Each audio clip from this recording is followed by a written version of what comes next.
കുറച്ച് ദിവസം മുമ്പേ വെള്ളാപ്പള്ളി പറഞ്ഞു താൻ എന്താണ് BJP നെറികെട്ട പാർട്ടിയാണെന്നൊക്കെ പറഞ്ഞു. പിന്നെ താൻ CPM-ന് ഒപ്പമാണ്, ഇടത് അനുകൂലിയാണ്, കമ്മ്യൂണിസ്റ്റ് പ്രസ്ഥാനത്തിനൊപ്പമാണെന്നൊക്കെ പ്രഖ്യാപിച്ചു. ഇതൊക്കെ നമ്പരാണെന്ന്, കള്ളത്തരമാണെന്ന്, ബഡായി ആണെന്ന് അരിയാഹാരം കഴിക്കുന്ന എല്ലാവർക്കും അറിയാം. വെള്ളാപ്പള്ളി അപ്പ കണ്ട ആളിനെ അപ്പ എന്ന് വിളിക്കുമെന്ന് പലരും പറഞ്ഞിങ്ങനെ നടക്കുന്നുണ്ട്. അത് ശരിയാണെന്ന് അദ്ദേഹം തെളിയിച്ചു കൊണ്ടേയിരിക്കും. കഴിഞ്ഞ ദിവസം ബംഗളൂരുവിൽ SNDP-യുടെ നേതൃ പഠന ക്യാമ്പ് നടന്നു. 3 ദിവസം നീണ്ടുനിന്ന ക്യാമ്പാണ്. അതിലെ സമാപന ദിവസം വെള്ളാപ്പള്ളി ഒരു പ്രസംഗം കാച്ചിവിട്ടു. പ്രസംഗം എന്താണ്? വളരെ കൃത്യമായ പ്രസംഗമാണ്. CPM-ന് നേരെ കടന്നാക്രമിച്ചുകൊണ്ടുള്ള പ്രസംഗം. പരമ്പരാഗതമായ വോട്ട് തടവറയിൽ നിന്ന് സമുദായ അംഗങ്ങൾ പുറത്തു വരണം. ഒന്നാമത്തെ ആഹ്വാനം പരമ്പരാഗതമായ വോട്ട് തടവറ. ഈ പ്രയോഗം നല്ല പ്രയോഗമാണ്. കേൾക്കുമ്പോൾ ആളുകൾ കരുതും എന്താണ്, ആർക്കും പൊള്ളലേൽക്കാതെ മുറിവേൽക്കാതെ പറയുന്നുവെന്ന്. കൃത്യം മുറിവേൽക്കുന്നത് തന്നെയാണ്. സമുദായ അംഗങ്ങൾ പരമ്പരാഗതമായി ഈഴവ സമുദായ അംഗങ്ങൾ ഇടതുമുന്നണിക്കൊപ്പമാണ്, പ്രത്യേകിച്ച് CPM-നൊപ്പമാണ്. അതാണ് പരമ്പരാഗത വോട്ട്. അതായത് CPM-ന്റെ വോട്ട് ബാങ്കാണ് ഈഴവ സമുദായം. ആ ഈഴവ സമുദായത്തോട് പറയുന്നത് നിങ്ങൾ പരമ്പരാഗതമായ വോട്ടിന്റെ തടവറയിൽ നിന്ന് പുറത്തു വരണം. അതായത് നിങ്ങൾ CPM ബന്ധം ഉപേക്ഷിക്കണം എന്ന് പ്രത്യക്ഷത്തിൽ പറയുകയാണ്. പാർട്ടി SNDP-യുടെ നേതൃപഠന ക്യാമ്പിൽ വെള്ളാപ്പള്ളി നടേശൻ നടത്തിയ പ്രസംഗമാണ് ഞാൻ പറയുന്നത്. എന്താണ്? നിങ്ങൾ പരമ്പരാഗതമായ വോട്ട് തടവറയിൽ നിന്ന് പുറത്തു വരണം, എന്നിട്ട് സമുദായത്തിൽ ശ്രദ്ധ കേന്ദ്രീകരിക്കണം. സാമുദായിക പ്രവർത്തനങ്ങളിൽ ശ്രദ്ധ കേന്ദ്രീകരിച്ചാൽ മാത്രമേ SNDP ഒരു രാഷ്ട്രീയ ശക്തിയായി മാറുകയുള്ളൂ എന്നാണ്. SNDP-യുടെ രാഷ്ട്രീയ ശക്തി എവിടെയാണ് ഇരിക്കുന്നത്? BDJS-ലാണ്. തുഷാർ വെള്ളാപ്പള്ളി, വൈസ് പ്രസിഡന്റ് തുഷാർ വെള്ളാപ്പള്ളിയാണ് ആ പാർട്ടിയുടെ അധ്യക്ഷൻ. അപ്പോൾ നിങ്ങളുടെ വോട്ടുകൾ നേരെ BDJS-ലോട്ട് പോകണം, BJP-യിലേക്ക് പോകണം എന്ന് തന്നെയാണ് വെള്ളാപ്പള്ളി നടേശൻ പറഞ്ഞു വെക്കുന്നത്. മറ്റൊരു കാര്യം എന്താണ്? മുസ്ലിങ്ങളെ ആക്രമിക്കുന്നു. വെള്ളാപ്പള്ളി മുസ്ലിങ്ങളെ നിശിതമായി ആക്രമിക്കുകയാണ് വഖഫ് ബോർഡിന്റെ പ്രശ്നത്തിൽ. മതനിയമങ്ങൾ മനുഷ്യന് വേണ്ടിയായിരിക്കണം എന്നാണ് അദ്ദേഹം പറയുന്നത്. അതിന് ഭരണഘടനയ്ക്ക് മേലെ ഏതെങ്കിലും മതനിയമങ്ങൾ വന്നാൽ അതിനെ ശക്തിയുക്തം എതിർക്കും എന്ന് പറയുന്നു. അത് പറയുന്നത് എന്തിനാണ്?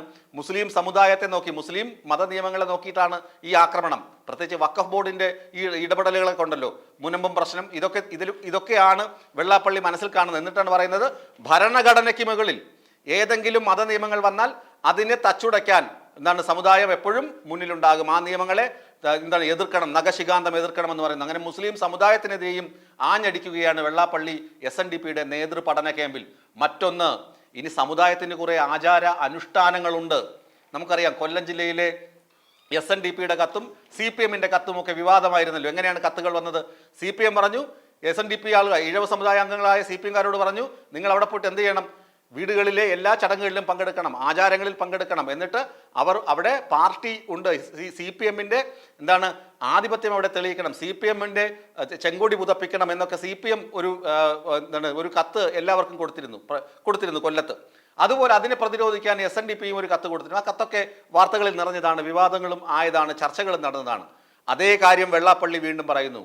വെള്ളാപ്പള്ളി പറയുന്നു, നിങ്ങൾ ആചാരാനുഷ്ഠാനങ്ങൾ, നമുക്ക് ഓരോ ആചാരാനുഷ്ഠാനങ്ങളുണ്ട്, നമുക്ക് SNDP-യുടെ ക്ഷേത്രങ്ങളുണ്ട്, വീടുകളിൽ ആചാരം നടക്കും. ഇവിടങ്ങളിലെ ആചാരാനുഷ്ഠാനങ്ങൾ തകർക്കാൻ ആരെയും അനുവദിക്കരുത്.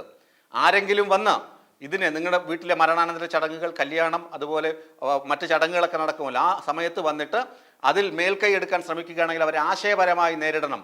നമുക്കറിയാം CPM-കാർ പോയിട്ട് കുണ്ടറയ്ക്കടുത്ത് ഒരാൾ മരിച്ചപ്പോൾ CPM-കാർ പോയിട്ട് അവിടെ എന്ത് ചെയ്തു?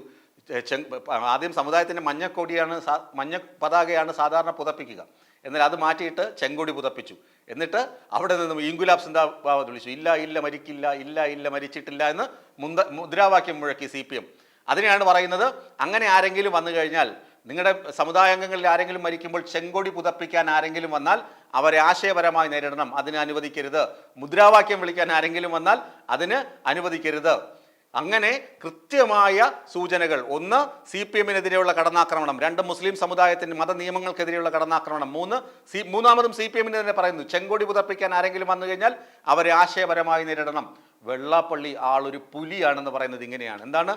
കുറച്ച് ദിവസം മുമ്പ്, ഏകദേശം ഒരാഴ്ചയ്ക്ക് മുമ്പാണ് പറഞ്ഞത് താൻ കമ്മ്യൂണിസ്റ്റാണ്. അതിനുശേഷം തെരഞ്ഞെടുപ്പ് കഴിഞ്ഞപ്പോൾ റിസൾട്ടൊക്കെ വന്ന് BJP-യുടെ പ്രഭാവം കുറയുന്നു, അല്ലെങ്കിൽ BJP-കാരെ ഒന്ന് ആഞ്ഞടിക്കാൻ വേണ്ടി BJP നെറുകെട്ട പാർട്ടിയാണെന്ന് പറയുന്നു. എന്നിട്ട് ബാംഗ്ലൂരിൽ പോയി നേതൃപഠന ക്യാമ്പിൻ്റെ സമാപന സമ്മേളനത്തിൽ പ്രസംഗിക്കുന്ന എന്താണ്? നിങ്ങൾ പരമ്പരാഗതമായ വോട്ട് തടവറയിൽ നിന്ന് പുറത്തു കടക്കുക, ഭരണഘടനയ്ക്ക് മുകളിൽ വരുന്ന മതനിയമങ്ങളെ ശക്തിയുക്തം എതിർക്കുക, ആചാരാനുഷ്ഠാനങ്ങളെ വിലങ്ങ് തടിയാകുന്നവരെ ആശയപരമായി നേരിടുക, മൃതദേഹത്തിൽ ചെങ്കൊടി പുതപ്പിക്കാനെത്തുന്നവരെ ആശയപരമായി നേരിടുക എന്ന് വെള്ളാപ്പള്ളി പറയുമ്പോൾ വെള്ളാപ്പള്ളിയുടെ ഉള്ളിലിരിപ്പ് താമര വിരിക്കണം കേരളത്തിലും എന്ന് തന്നെയാണെന്ന് വ്യക്തമാണ് ഇടതുമുന്നണിക്കും. അതുപോലെ തന്നെ മുസ്ലിം സമുദായത്തിനുമൊക്കെ എതിരെ വെള്ളാപ്പള്ളി സംസാരിക്കുമ്പോൾ വെള്ളാപ്പള്ളി സംഘപരിവാറിൻ്റെ നാവായി മാറുകയാണ് എന്നതിൽ യാതൊരു തർക്കവുമില്ല എന്ന് തെളിയുകയാണ്.